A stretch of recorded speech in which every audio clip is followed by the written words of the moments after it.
आयुष्यामध्ये जेव्हा सगळे मार्ग बंद झालेले दिसतात तेव्हा एकच हक्काचं असं ठिकाण आहे जिथे मला व्यक्त व्हावंसं वाटतं, बोलावंसं वाटतं, आणि ते म्हणजे श्री स्वामी समर्थांच्या पुढ्यात. आणि आज आहे श्री स्वामींचा प्रकट दिन. भिवू नकोस, मी तुझ्या पाठीशी आहे हे वाक्य शब्दशः खरं आहे. जेव्हा जेव्हा संकटात तुम्ही स्वामींना हाक माराल तेव्हा तेव्हा कोणत्या ना कोणत्या रूपात स्वामी नक्की येऊन मदत करतात. माझाही असाच सुंदर अनुभव राहिला आहे आणि त्यांचे आशीर्वाद कायम आमच्या सोबत राहावे यासाठी आज मी आणि प्रगत निघालोय हडपीड मधल्या स्वामींच्या मठामध्ये दर्शनाला. मिठबाव ते हडपीड अशी प्रवासाला सुरुवात केली. काही तासातच मठापाशी पोहोचलो. हातपाय धुवून मंदिरात प्रवेश केला. मुंबई पुण्याहून कोकणात येत आहेत तर मुंबई गोवा हायवे पासून 5 किलोमीटर अंतरावर असलेल्या हडपीड गावामध्ये स्वामींचा मठ आहे. नक्की भेट द्या. तिथे पोहोचल्यावर ऑलरेडी भक्तांची गजबज सुरू झाली होती. मंदिर आणि आजूबाजूचा परिसर खूप छान सजवला होता. मंदिरात प्रवेश केल्यावर तिथे आम्ही भेटलो मंदिर समितीच्या अध्यक्षांना. त्यांनी आपल्याला या उत्सवाचं स्वरूप आणि व्यवस्थापनाबद्दल माहिती दिली. जेवणाची देखील उत्तम अशी सोय केली होती. मग आम्ही गाभाऱ्यात प्रवेश केल्यावर समोर सुंदर अशी स्वामींची मूर्ती, छान सजावट पाहून डोळे भरून आले. छान दर्शन घेतलं, पाया पडलो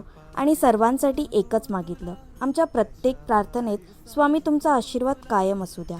सर्व काही आदि तूच अंती तूच, तूच सर्व ठाई.